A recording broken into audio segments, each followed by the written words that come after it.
ካጋሜና ቴሽኪዲ ገጽ ለገጽ ተገናኝተዋል። የቀደመው የሰላም ስምምነት አልሰመረምና ሁለቱ እልቂት ጠማቂዎች በዋሽንግተን ይገኙ ዘንድ ተገደዋል። ሩዋንዳ ታጣቂዎችን እያዘመተች፣ ኮንጎም የተጎጂነት ፖለቲካን ይዘው ወደ ዋሽንግተን ተጉዘዋል። ከዚህ ቀደም በውጭ ጉዳዮቻቸው በኩል የተፈራረሙት ስምምነት ውሉን አለየምና ዳግም በኦቫል ኦፊስ መገኘትም ግድ ሆነ፣ ያውም በፕሬዚዳንትነት ደረጃ። የቀደሙ ያልሰመረው ፖለቲካዊ መነሳሳት ስላልነበረ ነውና ደግሞም በዋሽንግተን መገኘት አማራጭ የሌለው ግድ ሆነ። ምናልባትም የኮንጎ ቀውስ አሁን ላይ መጨረሻውን ሊያሳየን ይመስላል። ለመሆኑ የአሁኑ የትራምፕ የማደራደር ሚና ከዚህ ቀደሙ የተሻለ ምን ለውጥ ሊያመጣ ይችላል? በእርግጥስ ከምታገኘው ነዋይና ከምታጋብሰው የማዕድን ሀብት ጋር ሲነጻጸር በቀጠናውና በሁለቱ ሀገራት መካከል ያለውን የሰላም ድባብ ሀገሪቱ እንዴት ልታስጠብቅ ትችላለች? ለአስታራቂና ለገላጋይ ያስቸገሩት ሁለቱ ፕሬዚዳንቶች በብርሃን ፍጥነት በዋይት ሃውስ መክተምን እንዴት ምርጫቸው አደረጉ? ካምቦዲያና ታይላንድን፣ ሐማስና እስራኤልን አስማምቻለሁ ያሉት አሁን ላይ ደግሞ ሩሲያና ዩክሬንን ለማስማማት ከጫፍ ደርሻለሁ የሚሉት የዋይት ሃውሱ ሰው በአፍሪካውያኑ እልቂት ሀብትና ፖለቲካን ለማትረፍ ምን ሊያደርጉ ይችላል የሚለውም ፖለቲካዊ ጥያቄና መንደርደሪያ ሆኖ የቀጠለ ጉዳይ ነው። ስታንዳርድ የጉዞ ወኪል ታላቅ መንፈሳዊ ጉዞ ወደ ቅድስት ሀገር ኢየሩሳሌም በታላላቅ አባቶችና ካህናት እንዲሁም በታዋቂ ዘማሪያን ታጅበው ጌታችንና መድኃኒታችን ኢየሱስ ክርስቶስ ከተወለደባት ቤተልሔም፣ የተጠመቀባት ዮርዳኖስ ባህር፣ ያደገበት ናዝሬት፣ የተሰቀለበትን ቀራንዮን እንዲሁም ሌሎች መንፈሳዊ ቦታዎችን እናስጎበኞታለን። በኢየሩሳሌም ለእኩለ ጾም፣ ለትንሣኤ፣ ለዳግማዊ ትንሣኤ፣ ለዕርገት፣ ለጰራቅሊጦስ፣ ለደብረ ታቦር፣ ለመስቀል እንዲሁም ለልዳ ጊዮርጊስ ለጉዞ በምዝገባ ላይ ነን። ያለን ቦታ ውስን ስለሆነ ፈጥነው ይመዝገቡ። ለመስተንግዶው እንዳያስቡ ባለ 4ና 5 ኮከብ ሆቴል ከዘመናዊ ባስ ጋር ተዘጋጅተው ይጠብቆታል። አድራሻ ቦሌ መንገድ ናይል ሶርስ ሕንፃ 3ኛ ወለል ላይ ቢሮ ቁጥር 307።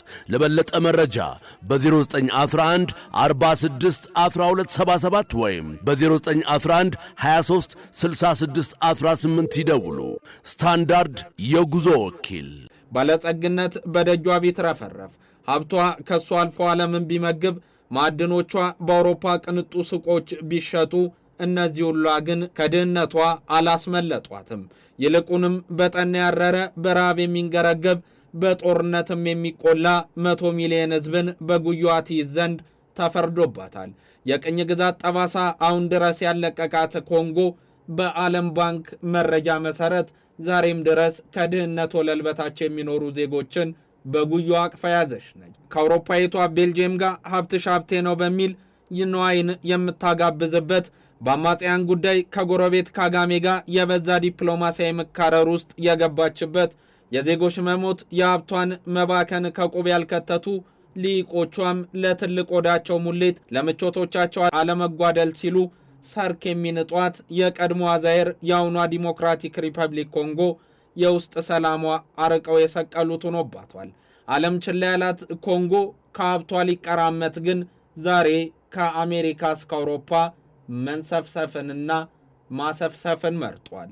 በእርግጥስ ይህ ጉዳይ እንዴት ሊታይ ይችላል የሚለው የበርካታ የፖለቲካ ተንታኞች ጥያቄ ሆኖ ዛሬም ድረስ የቀጠለ ነው።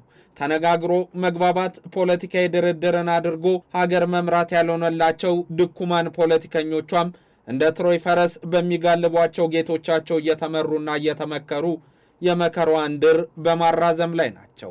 ቤልጅየም በምታቀነባብረው፣ ሩሲያ በምታዝበት፣ አሁናዊው የዋሽንግተን ፖለቲካ ደግሞ ረጅም እጆቹን በከተተበት በኮንጎ ቀውስ በደጁ ዳይመንድ መዛቀን ወርቅን ማንጠልጠል የሚችል ዜጋዋን የሰላም አየር የሚተነፍሰው መቼውን ብለው የሚጠይቁ ልጆቿን አጣለች። የሩዋንዳ መንግስት ድጋፍ እንዳላቸው የሚነገርላቸው በተለይም ምስራቃዊውን የአገሪቱን ክፍል የተቆጣጠሩት የ23 አማጽያን ግባቸው ምንድነው ተብለው ቢጠየቁ ነገሩን ካዘዟቸው ጌቶቻቸው የሚጠይቁም ይመስላሉ። እንዋጋለታለን ደግሞም ነፃነቱን እንዲያገኝ እንሰራለን ለሚሉት ኃይል መታገል ወይስ እንደ ሩዋንዳ ላሉ አዛዦቻቸው የፖለቲካዊ ጥቅም መፋለም ለሚለውም ጥያቄ ውዥንብር የሌለው መልስን ለመስጠት አያመነቱም። ከሀገሪቱ ታሪካዊና አሁናዊ የግጭት አውድ ጋር ሲነጻጸርም የቀደመችው ዛይር የአሁኗ ኮንጎ ላለፉት አስርታት በቀውስ ውስጥ ትገኛለች።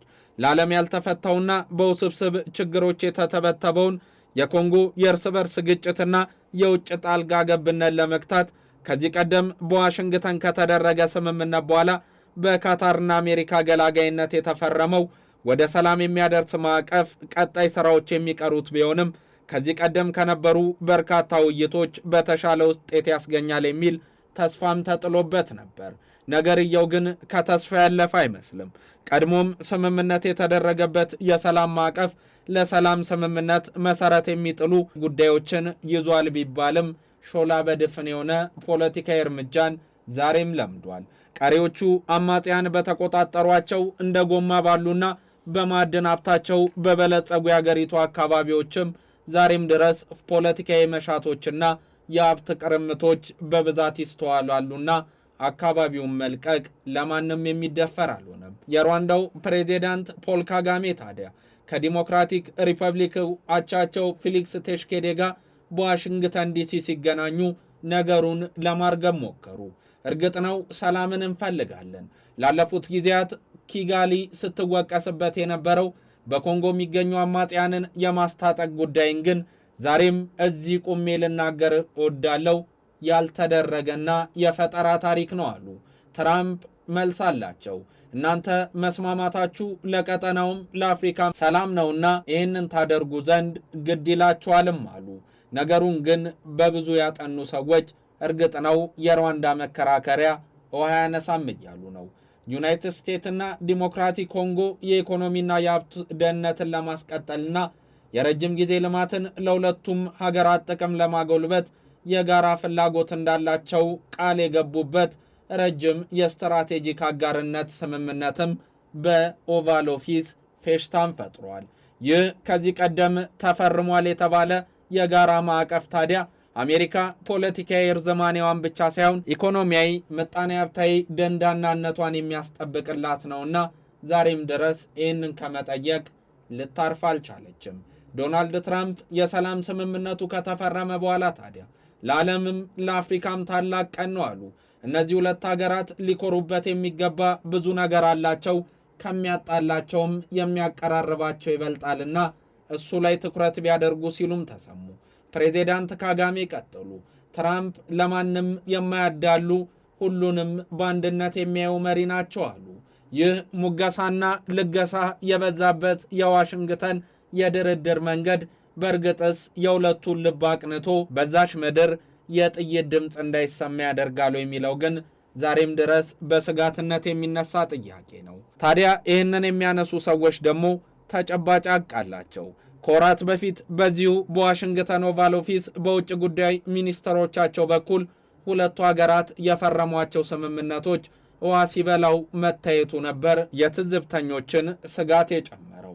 ከስምምነቱ በፊት በማዕድን ሀብት በበለጸገው የምስራቅ ኮንጎ በመንግስትና በሩዋንዳ ይደገፋል በሚባለው አማጺ መካከል የሚካሄደው ውጊያም ተጠናክሮ ቀጥሎ ነበረ። ነገሮች ግን ወዴት ሊያመሩ ይችላሉ የሚለው ዛሬም ጥያቄ ሆኗል። የምዕራብ አውሮፓን ያህል ስፋት ያላት በዓለም ከፍተኛ የኮባልት ክምችት ባለቤት የኤሌክትሪክ መኪኖችና የተንቀሳቃሽ ስልኮችን ለመስራት ከሚውለው ኮባልት በተጨማሪ ለተለያዩ ስልኮችና ሌሎች የኤሌክትሮኒክስ ቁሳቁሶች የሚውለው ኮልታን መገኛ፣ ነገር ግን እንደ ዓለም ባንክ ሪፖርት 100 ሚሊዮን ዜጎቿ አብዛኞቹ ከዚህ ሀብት ተጠቃሚ ያልሆኑባት በመራር አቅም በዓለም ከሚገኙ 5 ድሃ ሀገሮች ዜጎቿም በጠኔ ከሚገረፉባት አንዷ ተብላ የተመዘገበችው እሷ ኮንጎ ናት። ሰላም በዛሽ ምድር ይመጣ ዘንድ የሁሉም ምኞት ነውና የዋሽንግተኑ ስምምነት አንዳች መፍትሄን ያዘለ መስሏል።